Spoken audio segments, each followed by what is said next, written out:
ప్రేక్షకులకి ఆ లలితాంబిక అమ్మవారి యొక్క అనుగ్రహం పరిపూర్ణంగా కలగాలని మనస్ఫూర్తిగా కోరుకుంటూ మనం ఈరోజు చెప్పుకోబోయేటువంటి టాపిక్ సెప్టెంబర్ మాసంలో రాశి ఫలితాలు ఏ విధంగా ఉన్నాయి. ముఖ్యంగా లగ్నం నుంచి చూసుకోండి, చంద్రుడిని రాశి కంటే కూడా అది ఇంకా ఎక్కువగా పనిచేస్తూ ఉంటుంది. అయితే ఇక్కడ గ్రహస్థితి ఏ విధంగా ఉంది అని చెప్పి చూసుకున్నట్లయితే మేజర్ ప్లానెట్స్ అయినటువంటి శని కుంభంలో వక్రించున్నాడు, వృషభంలో గురువు, రాహు ఏమో మీనంలోని, కన్యలో కేతు ఉంటాడు. ఇవి మాత్రం ఎక్కడా కూడా మనకి అంత తొందరగా మారవు. మిగతా గ్రహాలు కనుక చూసుకున్నట్లయితే కుజుడు మిథున రాశిలోని, అదేవిధంగా చంద్రుడు కర్కాటకంలో ప్రారంభమై మరలా మిథునం వరకు తన యొక్క సంచారం జరుగుతుంది. అందులో చంద్రుడితో పాటు బుధుడు కూడా కర్కాటకంలో ఉన్నాడు. కాకపోతే బుధుడు 5వ తేదీకి సింహంలోకి మారి మరలా 23వ తేదీకి ఇందులోకి మారుతున్నాడు, కన్యారాశిలోకి మారుతున్నాడు. అదేవిధంగా సింహరాశిలో రవి, శుక్రుడు కన్యారాశిలో నీచబడి ఉన్నాడు. ఆయన దాదాపుగా 19వ తేదీ వరకు ఉంటాడు. మరియు అదేవిధంగా ఈ కన్యారాశిలో శుక్రుడు 19వ తేదీ వరకు నీచబడి ఉన్నటువంటి సమయంలో పర్టికులర్గా ఏంటంటే నీచ స్థానంలో ఉండేటువంటి రిజల్ట్స్ కూడా నేను మీకు ప్రత్యేకంగా చెప్తాను. అందరూ అంటే జాతచక్రం ఉన్న వాళ్ళు లేని వాళ్ళు కూడా ఏం పాటించాలనేటువంటిది. సో అందుకని మీరు వీడియో ఎండింగ్ వరకు చూడండి. మకర లగ్నము, మకర రాశి. ఈ మకర రాశి ఆ లగ్నం వారికి ప్రధానంగా ఇక్కడ మీరు బ్యాంకులో ఏదైనా పెద్ద మొత్తంలో ట్రాన్స్ఫర్ చేసేటప్పుడు కానివ్వండి, బ్యాంక్ ట్రాన్సాక్షన్స్ చేసేటప్పుడు, లాంగ్ జర్నీస్ వెళ్ళేటప్పుడు మీ యొక్క సంతానాన్ని దూర ప్రాంతాలకు పంపించేటువంటి అంశాలలోని ముఖ్యంగా శుక్రుడు 9వ స్థానంలో కేతుతో కలిసినందుకు హయ్యర్ ఎడ్యుకేషన్ రిలేటెడ్ సంబంధించిన అంశాల్లోని కాస్త జాగ్రత్తగా ఉండండి. బికాజ్ ఆఫ్ మీకు పంచమ దశమాధిపతి రాజయోగ కారకుడు భాగ్యస్థానంలో శుక్రకేతువులు ఉన్నారు కాబట్టి ఫినాన్షియల్ మ్యాటర్స్ విషయంలో, ధన సంబంధించినటువంటి విషయాల్లో ముఖ్యంగా ఇక్కడ మీకు వక్రించిన శని వల్ల కొంత కుటుంబ సభ్యులతో తెలియని చిన్న డిస్టర్బెన్స్ వస్తూ ఉంటాయి. అంటే ఏమిటి, మీరు కొన్ని విషయాల్లో స్ట్రిక్ట్గా మీరు వ్యవహరిస్తున్నారని, ఈ విషయాలు ఇట్లా ఉండాలని మీరు చెప్పడం వల్ల, ఎందుకంటే 6లో కుజుడు ఉన్నాడు కదా, 6లో కుజుడు ఎప్పుడు కూడా శత్రువుపై జయాన్ని ఇస్తాడు. కాకపోతే కుటుంబ కారకుడే లగ్నంలోకి రావడం, ఓన్ కారకుడు అనేటువంటి డౌట్ లేదు. కాకపోతే కుజుడు దృష్టి కూడా ఉంది కాబట్టి ఫైనాన్షియల్ మ్యాటర్స్ విషయంలో కొన్ని అశ్రద్ధలు వహించారు, అందుకు ఇట్లా అయిందనేటువంటిది కొంత ఘర్షణ వాతావరణం ఏర్పడుతుంది. అలాగే వివాహ ప్రయత్నాలు ఏవైతే ఉంటాయో కొంతవరకు అనుకూలంగా ఉంటాయి. కాకపోతే రెండవ వివాహం కోసం ప్రయత్నం చేసేవారు కొంత జాగ్రత్తగా ఉండండి. ప్రేమ వ్యవహారాలకు సంబంధించినటువంటి అంశాల్లో కొంత జాగ్రత్తగా ఉండాలి. అందులో ముఖ్యంగా రాజకీయ నాయకుల్లో స్త్రీలు శుక్రుడు కేతువు కలిసినందుకు కొంత జాగ్రత్త వహిస్తూ ఉండాలి. కాకపోతే పూర్వీకుల ఆస్తులు కానివ్వండి, కొన్ని రీసెర్చెస్ చేసేటువంటి అంశాల్లో అష్టమాధిపతి అష్టమ స్థానంలో ఓన్ హౌస్లో ఉన్నందుకు కొన్ని రీసెర్చెస్ లేనట్లయితే కొంతమంది ఏవైతే చేస్తూ ఉంటారో హైయర్ ఎడ్యుకేషన్ లెవెల్లో అవి బాగా యోగిస్తాయి. అదేవిధంగా పూర్వీకుల ఆస్తుల్లో తాతగారు ఆస్తికి సంబంధించిన విషయంలో కూడా మీరు కొన్ని పాజిటివ్గా కొన్ని అంశాలు మీ లైఫ్లో జరుగుతాయి. అంటే మీకు ఫేవర్గా కొన్ని రావడం జరుగుతుంది. అదేవిధంగా ఈ దశమాధిపతి అవుతాడు కాబట్టి శుక్రుడు మీకు క్రియేటివ్ ఫీల్డ్లో ఉన్నటువంటి వారికి, అంటే సినిమా ఫీల్డ్ కానివ్వండి, కెమెరా కానివ్వండి, ఆర్ట్స్ బ్యాక్గ్రౌండ్ ఏదైతే ఉంటుందో ఆ ఫీల్డ్స్లో ఉండేటువంటి వారు తొందరపడి ఉన్న ప్రదేశాన్ని వదిలేసి ఇంకెక్కడికో వెళ్ళి ఉద్యోగం సంపాదించుకోవాలనే తపన ఈ సమయం కరెక్ట్ కాదు. ఈ 19వ తేదీ వరకు వ్యాపారస్తులకి బాగుంది, అందులో ఎటువంటి డౌట్ లేదు. అయితే మీకు ఈ యొక్క బుధుడు 23వ తేదీ నుంచి ఎప్పుడైతే మారుతాడో కన్యారాశిలోకి, అప్పటి నుంచి ఇంకా బాగుంటుంది. 19వ తేదీ నుంచి ఎప్పుడైతే శుక్రుడు కూడా తులారాశిలోకి వస్తాడో ఈ యొక్క మకర లగ్నం వారికి ఉద్యోగ అవకాశాలు అక్కడి నుంచి బాగా పెరుగుతాయి. అంటే మీరు 19th వరకు చేసి చాలామంది ఏం చేస్తారంటే 19th వరకు విపరీతంగా ప్రయత్నం చేస్తారు, రావట్లేదు వదిలేస్తారు. కానీ అసలైన గ్రహస్థితి 19వ తేదీ నుంచి ఓన్ హౌస్లోకి వస్తున్నాడు శుక్రుడు తులారాశిలోకి, అప్పుడు ఇంకా ఎక్కువగా పెరుగుతాయి మీకు అవకాశాలు. అదేవిధంగా మీ జీవిత భాగస్వామి కూడా ఉద్యోగ అవకాశాలు పెరుగుతాయి ఈ కాంబినేషన్స్ వల్ల. ఇక మీరు చేయవలసిన దేవతారాధన లక్ష్మీ గణపతి ఆరాధన చేయండి, లలిత అమ్మవారి స్తోత్ర పఠనం చేయండి, అనే విధాలు బాగుంటుంది.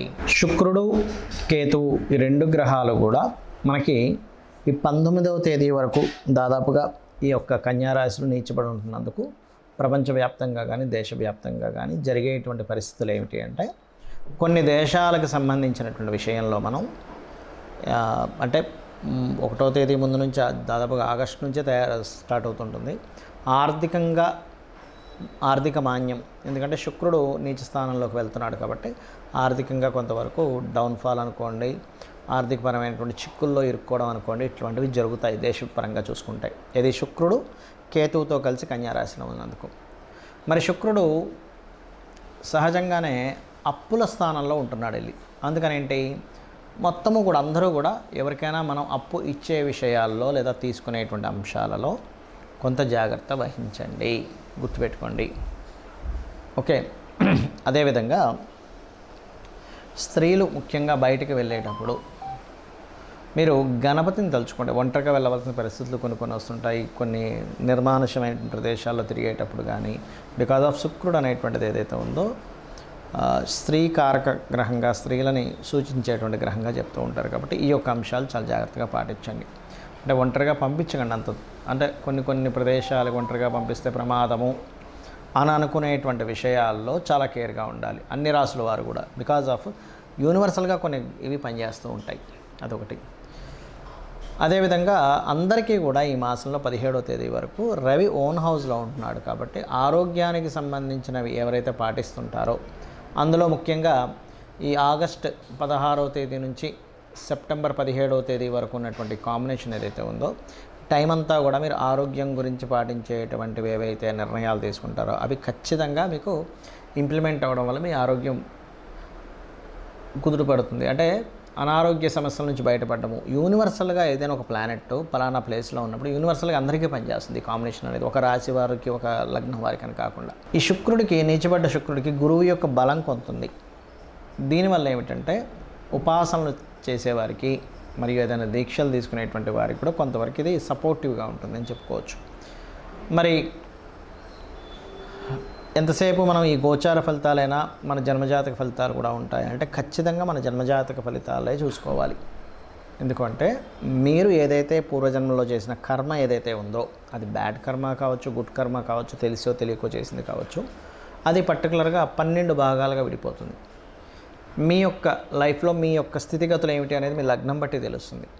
కష్టపడి బ్రతుకుతాడా లైఫ్ అంతా కూడా, లేనట్లయితే ఒక ఏజ్ వరకే ఎలా ఉంటుందా, దాని తర్వాత బాగుంటుందా, అది అన్ని విషయాల్లోని, నాట్ ఓన్లీ మీ పర్సనల్ విషయం అనే కాకుండా మీకు ధనం సంపాదించే విషయం కానివ్వండి, మీ కుటుంబ సభ్యుల విషయంలో కానివ్వండి, మీ యొక్క సిబ్లింగ్స్తో ఉండేటువంటి అంశాలు కానివ్వండి, మరియు అదేవిధంగా మీ యొక్క ఆస్తికి సంబంధించిన విషయాలు కానివ్వండి. అంటే ప్రాపర్టీ ఎప్పుడు కొనాలి, జ్యోతిష్శాస్త్రం ఎప్పుడు కూడా ఏం చెప్తుందంటే మీకు రూట్ చూపిస్తుంది. ఆ రూట్లో వెళ్ళేటప్పుడు మీకు లైఫ్లో ఎటువంటివి సంఘటనలు ఎదురవుతాయో చెప్తుంది. ఆ సంఘటనల్ని ఏ రకంగా మీరు ఎదుర్కోవాలి, ఎటువంటి నిర్ణయాలు తీసుకోవాలి, ఎటువంటి నిర్ణయాలు తీసుకోకూడదని చెప్తుంది. అంటే ఏదో ఒక రూట్ చూపించడం కాకుండా ప్రతి అంశంలోని మీకు ఎక్కడ టర్నింగ్ వస్తుంది. మనం చూడండి, ఒక దగ్గరికి వెళ్తుంటాము, ఇక్కడ మీకు టర్న్ ఉంది, ఇక్కడ మీకు స్లోప్ ఉంది, ఇక్కడ మీకు స్పీడ్ బ్రేకర్స్ ఉన్నాయని తెలుస్తున్నప్పుడు మనం జాగ్రత్తగా వెళ్తుంటాం. ఆ రకంగా ఏంటంటే జ్యోతిషం అనేటువంటిది వెలుగుని చూపించేది. మరి చాలామంది అంటారు ఏమండి మనం కర్మలో ఉన్నట్టుగా జరుగుతుందని. అది కూడా కొంతవరకు కరెక్ట్. ఎప్పుడు బలీయమైన కర్మ అంటారు. అంటే ఇంక తప్పదు అన్నప్పుడు పర్టికులర్గా ఆ కర్మ తీర్చుకోవడానికి భూమి మీదకి వచ్చినప్పుడు దాని ప్రభావం ఉంటుంది. కానీ మిగతాదంతా కూడా ఆ యొక్క కర్మని తొలగించుకునేటువంటిది కూడా ఉంటుంది. తొలగించుకునేది లేకపోతే ఆ శ్రీకృష్ణ పరమాత్మ తన యొక్క కుమారుడైనటువంటి అతనికి చర్మవ్యాధి, శాపవశాత్తు చర్మవ్యాధి వచ్చినప్పుడు నువ్వు నీ కర్మను తగ్గించుకో అన్నప్పుడు అతను సూర్య నమస్కారాలు లేకపోతే సూర్యుడికి సంబంధించిన ఆలయాలు కట్టో 7 సంవత్సరాల పాటు దానికి సంబంధించిన చేసి ఎలా తగ్గించుకున్నాడు, నా కర్మ ఇంతే అని ఎందుకు వదిలేదు అనేటువంటిది మనం ఒకసారి ఆలోచించుకోవాలి. దశరథ మహారాజు కూడా సంతానం లేనప్పుడు మరి సంతానం లేదని అనుకున్నాడు, లేకపోతే పుత్రకామేష్టి యాగం చేసి సంతానాన్ని పొందాడా. ఇలా 1 కాదు 2 కాదు, మన పురాణాల్లో వాటిలో అన్నింటిలో కూడా చెప్తుంది ఏమిటంటే ఆ యొక్క సమయంలో ఆ కాలంలో యాగాలు హోమాలు చేశారు. ఈ యొక్క కలియుగంలో నామస్మరణ, కేవలం అమ్మవారి నామము లేకపోతే విష్ణునామము శివుని యొక్క నామము తలుచుకోవడం ద్వారా మన కర్మ తప్పకుండా దగ్ధమవుతుంది. వీటన్నిటికంటే గొప్పగా ఏంటంటే సూర్య నమస్కారాలు కూడా ఇంకా చక్కగా పనిచేస్తాయి. అందరికీ అన్నీ తెలియకపోవచ్చు, కానీ రోజు సూర్య నమస్కారం చేసుకోండి.